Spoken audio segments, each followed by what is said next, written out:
All right, we are going to read chapter 10 of Tales of the Fourth Grade Nothing. This is the last chapter and it's called Dribble. I will never forget Friday, May 10th.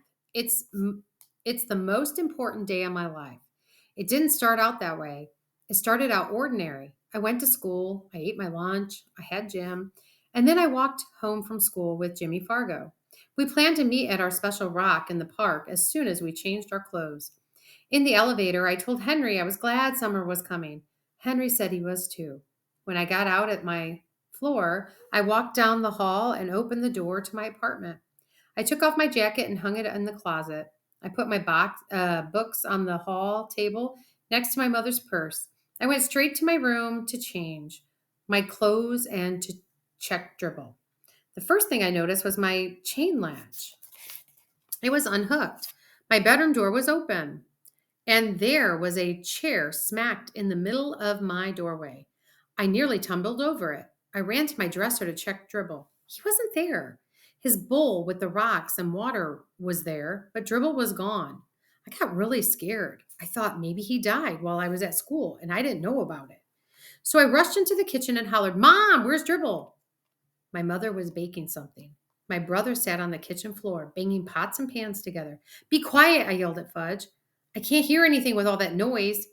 "What did you say, Peter?" my mother asked. "I said I can't find Dribble. Where is he?" "You mean he's not in his bowl?" my mother asked. I shook my head. "Oh dear," my mother said. "Hope it's not crawling around somewhere." "You know, I don't like the way he smells. I'm going to have a look in the bedrooms. You check in here, Peter." My mother hurried off. I looked at my brother. He was smiling. "Fudge, do you know where Dribble is?" I asked calmly. Fudge kept smiling. "Did you take him? Did you, Fudge?" I asked not so calmly. Fudge giggled and covered his mouth with his hands. I yelled, "Where is he?" "What did you do with my turtle?" No answer from Fudge. He banged his pots and pans together. I yanked the pots out of his hand. I tried to speak softly. "Now tell me where Dribble is. Just tell me where my turtle is. I won't be mad if you tell me. Come on, Fudge, please." Fudge looked up at me. "In tummy," he said. "What do you mean in tummy?" I asked, narrowing my eyes. "Dribble in tummy," he repeated. "What tummy?" I shouted at my brother. "This one," Fudge said, rubbing his stomach. "Dribble in this tummy right here." I decided to go along with his game. "Okay, how did he get there, Fudge?" I asked. Fudge stood up. He jumped up and down and sang, "I ate him, I ate him, ate him." Then he ran out of the room. My mother came back into the kitchen. "Well, I just can't find him anywhere," she said. "I looked in all the dresser drawers and the bathroom cabinets and the shower and the tub and—" "Mom," I said, shaking my head, "how could you?" "How could I what, Peter?" Mom asked. "How could you let him do it?" "Let who do what, Peter?" Mom asked. "Let Fudge eat Dribble," I screamed. My mother started to mix whatever she was baking. "Don't be silly, Peter," she said. "Dribble is a turtle. He ate Dribble," I insisted. "Peter Warren Hatcher, stop saying that," Mom hollered. "Well, ask him. Go ahead and ask him," I told her. Fudge was standing in the kitchen doorway with a big grin on his face. My mother picked him up and patted his head. "Fudgy," she said to him, "tell Mommy where brother's turtle is." "In tummy," Fudge said. "What tummy?" Mom asked. "Mine," Fudge laughed. My mother put Fudge down on the kitchen counter where he couldn't get away from her. "Oh, you're fooling Mommy, right?" "No fool," Fudge said. My mother turned very pale. "You really ate your brother's turtle?" Big smile from Fudge. "You mean that you put him in your mouth and chewed him up like this?" Mom made believe she was chewing. Mom made believe, I should say make believe, but whatever. She was chewing. "No," Fudge said. A smile of relief crossed my mother's face. "Of course you didn't. It's a joke." She put Fudge down on the floor and gave him a look. Fudge babbled, "No chew, no chew, gulp, gulp, all gone, turtle." Down Fudge's tummy. Me and my mother stared at Fudge. "You didn't," Mom said. Did so, Fudge said. No, Mom shouted. Yes, Fudge shouted back. Yes, Mom asked weakly, holding onto her chair with both hands. Yes, Fudge beamed. My mother moaned and picked up my brother. Oh no, my angel, my precious little baby. Oh no. My mother didn't stop to think about my turtle. She didn't even give Dribble a thought. She didn't even stop to wonder how my turtle liked being swallowed by my brother. She ran to the phone with Fudge tucked under one arm. I followed. Mom dialed the operator and cried, "Oh, help! This is an emergency. My baby ate a turtle." "Stop that laughing," my mother told the operator. "Send an ambulance right away. 25 West 68th Street." Mom hung up. She didn't look too well. Tears were running down her face. She put Fudge down on the floor. I couldn't understand why she was so upset. Fudge seemed just fine. "Help me, Peter," Mom begged. "Give me blankets." I ran into my brother's room. I grabbed 2 blankets from Fudge's bed. He was following me around with that silly grin on his face. I felt like giving him a pinch. How could he stand there looking so happy when he had my turtle inside him? I delivered the blankets to my mother. She wrapped Fudge up in them and ran to the front door. I followed and grabbed her purse from the hall table. I figured she'd be glad I thought of that. Out in the hall, I pressed the elevator buzzer. We had to wait a few minutes. Mom paced up and down in front of the elevator. Fudge was cradled in her arms. He sucked his fingers and made that slurping noise I like. He sucked his fingers and made that slurping noise I like. But all I could think it was of was Dribble. Finally, the elevator got to our floor. There were 3 people in there besides Henry. "This is an emergency," Mom wailed. "The ambulance is waiting downstairs. Please hurry." "Yes, Mrs. Hatcher, of course," Henry said. "I'll run her down as fast as I can. No other stops." Someone poked me in the back. I turned around. It was Mrs. Rudder. "What's the matter?" she whispered. "It's my brother," I whispered back. "He ate my turtle." Mrs. Rudder whispered that to the man next to her, and he whispered it to the lady next to him, who whispered it to Henry. I faced front and pretended I didn't hear a thing. My mother turned around with Fudge in her arms and said, "That's not funny. Not funny at all." But Fudge said, "Funny, funny, funny, fudgy." Everybody laughed. Everybody except my mother. The elevator door opened. 2 men dressed in white were waiting with a stretcher. This the baby?" One of them asked. "Yes, yes," Mom sobbed. "Don't worry, lady. We'll be at the hospital in no time." "Come, Peter," my mother said, tugging at his sleeve. "We're going to ride in the ambulance with Fudge." My mother and I climbed into the back of the blue ambulance. I was never in one before. It was neat. Fudge kneeled on a cot and peered out through the window. He waved at the crowd of people that had gathered on the sidewalk. One of the attendants sat in back with us. The other one was driving. "What seems to be the trouble, lady?" the attendant said. "This kid looks pretty healthy to me." "He swallowed a turtle," my mother whispered. "He did what?" the attendant asked. "Ate my turtle, that's what," I told him. My mother covered her face with her hanky and started to cry again. "Hey, Joe," the attendant called to the driver. "Make it snappy. This one swallowed a turtle." "That's not funny," Mom insisted. I didn't even think so either, considering it was my turtle. We arrived at the back door of the hospital. Fudge was whisked away by 2 nurses. My mother ran after him. "You wait here, young man," another nurse called to me, pointing to the bench. I sat down on the hard wooden bench.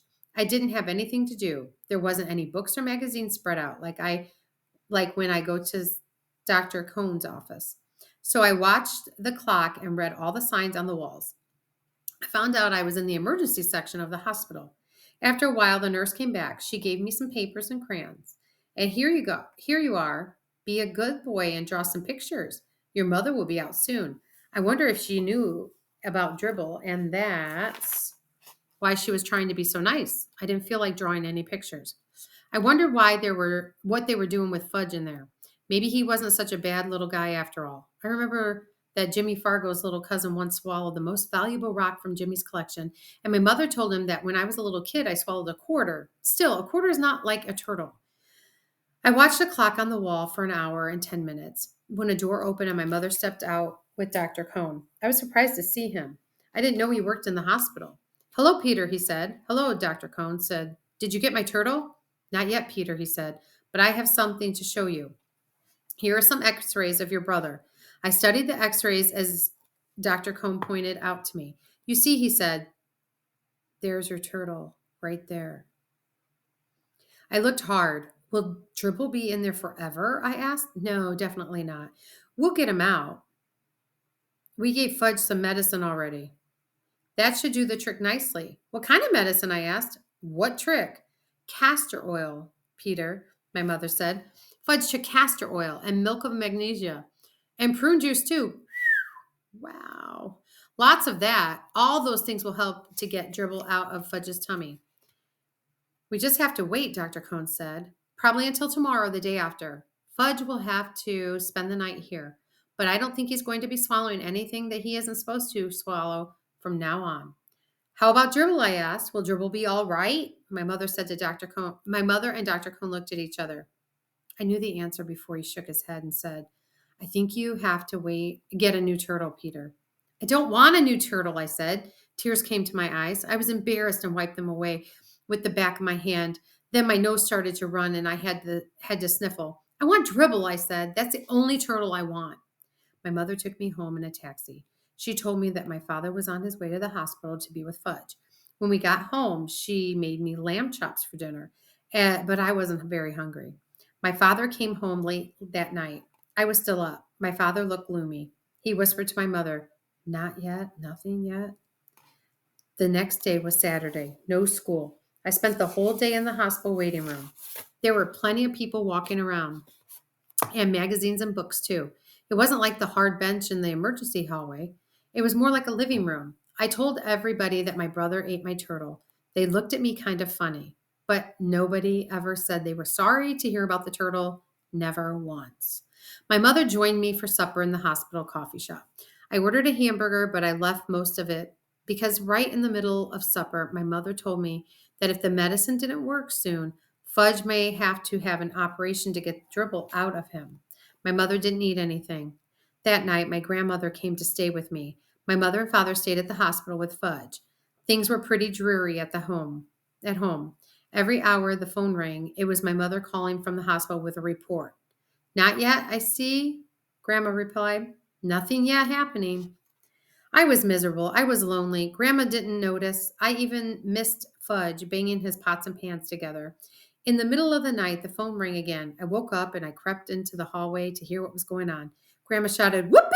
It's out! Good news at last. She hung up and turned to me. The medicine has finally worked, Peter. All that castor oil and milk of magnesia and prune juice finally worked. The turtle is out. Alive or dead? I asked. Peter Warren Hatcher. What a question, Grandma shouted. So my brother no longer had a turtle inside of him, and I no longer had a turtle. I didn't like Fudge as much as I thought I did before the phone rang. The next morning, Fudge came home from the hospital. My father carried him into the apartment. My mother's arms were loaded with presents, all for Fudge. My mother put the presents down and kissed him. She said, Fudgy, you can have anything you want, anything at all. Mommy's so happy her baby's all better. It was disgusting. Presents and kisses and attention for Fudge. I couldn't even look at him. He was having fun. He probably wasn't even sorry he ate my turtle. That night, my father came home with the biggest box of all. It wasn't wrapped or anything, but I knew it was another present. And I turned away from my father. Peter, he said, the box is a surprise for you. Well, I don't want another turtle, I said. Don't think you can make me feel better with another turtle because you can't. Who said anything about a turtle, son? Dad said. You see, Peter, your mother and I think you've been a good sport about this whole situation. And after all, Dribble was your pet. I looked up. Could I be hearing right? Did they really remember about me and Dribble? I put my hand inside the box and I felt something warm and soft and furry. I knew it was a dog, but I pretended to be surprised when he jumped on my lap and licked me. Fudge cried, Oh, doggy! See, doggy? He ran right over and grabbed my dog's tail. Fudge, my father said, taking him away. This is your brother's dog. Maybe someday you'll get your own. But this one belongs to Peter. Do you understand? Fudge nodded. Peter's dog. That's right, my father said. Peter's dog. Then he turned to me. And just to be sure, son, he said, we got a dog that's going to grow quite big, much too big for our brothers to swallow. We all laughed. My brother was neat. My dog was neat, not my brother. My dog was neat. I named him Turtle to remind us. And that is the end.